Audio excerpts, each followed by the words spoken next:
Sekali lagi, saya himbau seluruh televisi untuk tidak lagi menayangkan quick count dan menggantinya dengan hitung cepat KPU.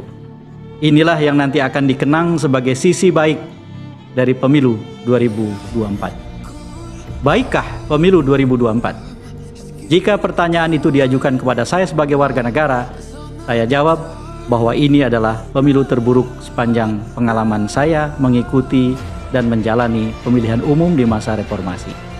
Salah satu indikatornya yang sangat penting adalah keterlibatan Presiden Joko Widodo dalam pemilu adalah keterlibatan dalam tingkat yang terburuk dibandingkan dengan semua pemilihan presiden yang pernah kita jalani. Sedih saya mengatakan ini, tidak bangga saya mengatakan ini, tetapi saya harus jujur mengatakan yang sesungguhnya saya rasakan.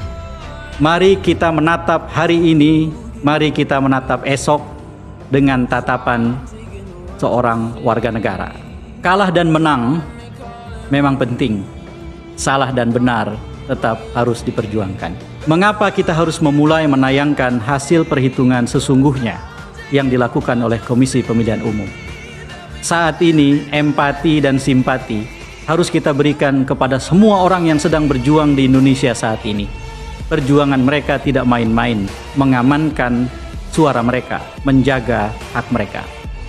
Perjuangan itu dimulai ketika dalam waktu dekat ini rekapitulasi hasil pemilu di tingkat kecamatan akan dilakukan. Seluruh hasil perhitungan di TPS akan dibuka, digabungkan untuk setiap kecamatan.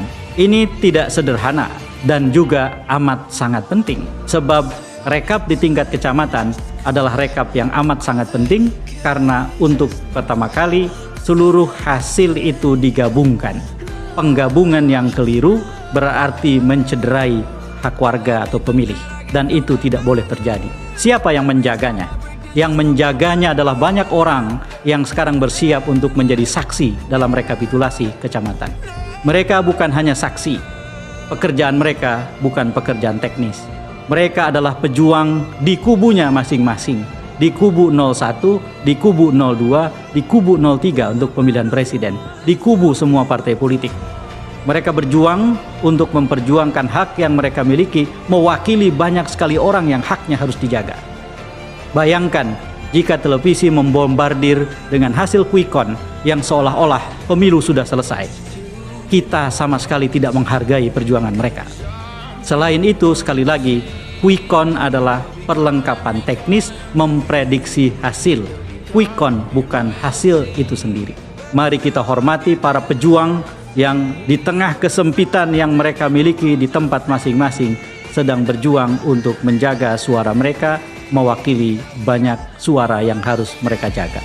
Quick count sudah tampil hasilnya.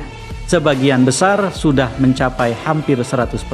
Satu hal yang harus saya tegaskan, sebagai pihak, sebagai orang yang selama ini ikut juga mengelola kegiatan-kegiatan sejenis, quick count adalah perlengkapan teknis. Fungsi quick count memotret hasil, tetapi tidak bisa menceritakan sama sekali prosesnya.